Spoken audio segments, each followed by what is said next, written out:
السلام عليكم ورحمة الله وبركاته. عاملين ايه يا حبايب قلبي؟ يا رب تكونوا بألف خير كده وصحة وعافية. طبعا انتم من المكونات عرفتوا انا هعمل ايه. طبعا هنعمل صينية الرقاق، العيد ما يخلاش من صينية الرقاق. هنعمل بقى صينية الرقاق كده حلوة وجميلة وانا دخلت في الموضوع على طول علشان انا عندي عزومة وعايزة اخلصها بسرعة.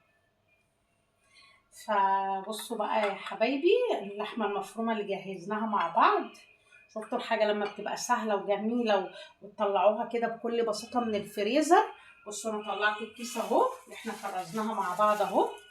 طلعت الكيس، خدت الشوية اللي هعمل بيهم الرقاق وشلت الباقي. طبعا احنا عارفين العيد الكبير بيبقى فيه عزومات، حد جاي يتغدى معاكوا كده، فانت بتبقي عايزة الحاجة سهلة عندك. بصوا ادي اللحمة المفرومة طلعتها اهو اللي احنا كنا معصجينها مع بعض. طبعا الرقاق يعني سمنة. وهنا بقى شوربة لحمة. بس طبعا هتقولوا لي بقى انت حاطة فيها ايه يا اسماء الابيض ده؟ هقول لكم حاطة لبن مع الشوربة وحاطة معلقة سمنة بلدي طبعا، وحاطة الملح والفلفل بتوع الشوربة. بصوا بقى نسمي الله كده، بسم الله الرحمن الرحيم. نجيب صينيتنا، مش عارفة الصورة واضحة. نعملها كده صينية الرقاق الحلوة الجميلة دي اللي مفيش أي بيت طبعا في مصر بيخلى من صينية الرقاق في رمضان، في العيد قصدي. بسم الله الرحمن الرحيم. هنزل بقى بشوية سمنة حلوين كده. أول دور هحط شوية سمنة حلوين علشان ما يلزقش. وهقول لكم كمان تعملوا ايه.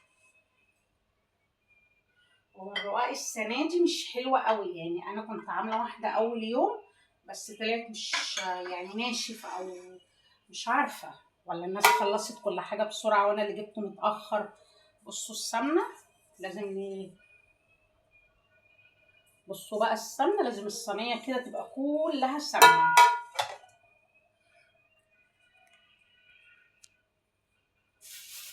السمنة أهم حاجة في الرقاق.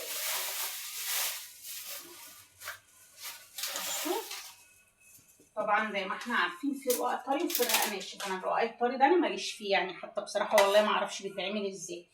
انا متعوده كده يعني على طريقه ماما الله يرحمها. الرقاق الناشف كنا بنجيبه في العيد على طول ونعمله كده ايه، نسقيه بالشوربه ونحطه في الصينيه. طبعا هسقيه بقى بالشوربه. لا انا نسيت عشان انا متلخبطه وبسرعه. انا اول دور مش هحط فيه الشوربه، مش هبله يعني. انا اول دور مش هبله علشان بتلزق. طبعا بقسمه على قد الصينيه عادي جدا واكسره، ما عنديش اي مشكله اهو. انزله اكسر الحروف اهو، واحط الحروف مكسره وهو بيلم كله مع بعض. طبعا ايه، بدهن السمنه حلوه كويس قوي.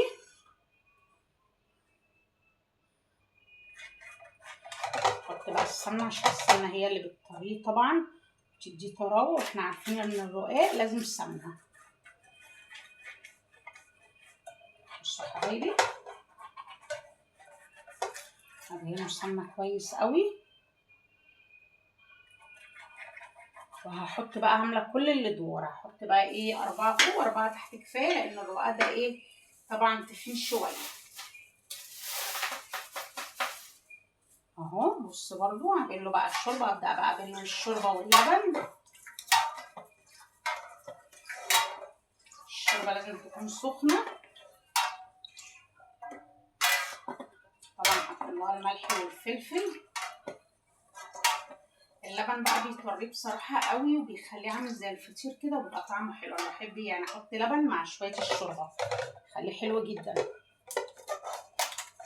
عادي جدا، مفيش مشكله لو الرقاق مش قد الصينيه. طبعا انا بقى ايه هكمل كل الصينيه كده، وان شاء الله يعني احط الادوار ونكمل بعد كده مع بعض الصينيه. بصوا بقى انا حطيت 4 فوق و4 تحت لان هو تخين، مش عايزه احط اكتر من كده. واحط بقى اللحمه المفرومه اهي في النص. بسم الله الرحمن الرحيم. اوزع بقى اللحمه المفرومه كويس قوي. طبعا العيد الكبير تحضيراته يعني مهمة جدا بجد، بتسهل علينا زي رمضان بالظبط، لان برضو احنا بنبقى يعني معظم الوقت عازمين حد جاي يتغدى معانا كده. طول ما انت مجهزة حاجتك صدقيني كمان بتبقي مرتاحة وتطلعي تعملي الحاجة بكل سهولة. بصوا بقى طبعا اللحمة المفرومة بتكون جاهزة، بدل ما نقف بقى نقشر بصل وكمية البصل ونعمل دوشة حوالينا كتير. بصوا بكل سلاسة حطيناها اهو، متقطعوش لحمة بس كتير عشان ما تخرجش من الأطراف. بس خلاص نكمل بقى ايه بقية الرصة اللي فوق. نحط برضو الشوربة اهو،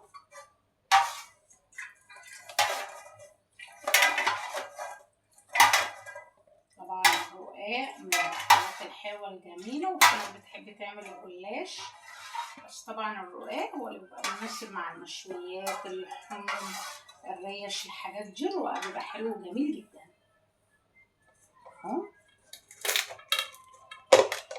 بصوا بقى كده لبسه حلوه، واحط طبعا شويه سمنه، كل دور لازم احط له سمنه علشان السمنه بتطري، في نفس الوقت برضو يعني ما نغنغوش سمنه قوي علشان اللي ياكل السمنه ما تنقطش من ايده بقى ويبقى ممل كده ومش حلو.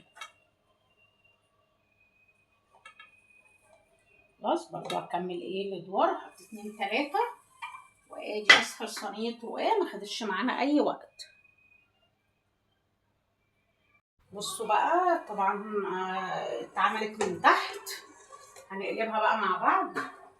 احط بقى الصينيه دي كده اهي، وبقلبها على الناحيه التانيه وادخلها في الصينيه، بس انا اقفل الفيديو بقلبها وارجع. بصوا بقى يا حبايبي بسم الله ما شاء الله اتقلبت ازاي. بصوا ايه رايكم؟ ايه رايكم؟ احنا بنحبها كده متحرمشه شويه، يعني وشها غامق كده شويه. هنزل بيها بقى كده، هنزل كده بسم الله الرحمن الرحيم، اللهم صل على النبي.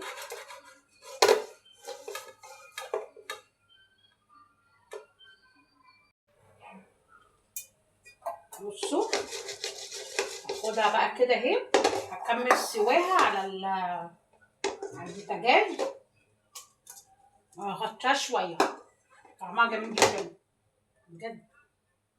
كمل بقى سواها من تحت واغطيها. بصوا بقى صينيه الرقاق، بصوا طريه ومن فوق مقرمشه جميله جدا جدا جدا. بصوا عامله ازاي ولونها وريحتها بقى مش قادره اقول لكم، ريحتها خطيره جدا. ايه رايكم بقى؟ سهله جدا، والطريقه اللي على البوتاجاز من فوق دي جميله وسهله، ما بتاخدش وقت بقى ولا فرن ولا الكلام ده، وتنشف في الفرن على فكره. انت حطيها على العين من فوق وغطيها، غطيها بغطا اي حاجه، صينيه اي حاجه. بصي صينيه رقاق جميله وطريه، ريحتها حلوه جدا ومقرمشه، وبألف هنا وشفا. ويا رب بقى تكون كده عجبتكم. اشوفكم بقى في فيديو جديد، اشوفكم على الف خير في فيديو جديد. باي باي.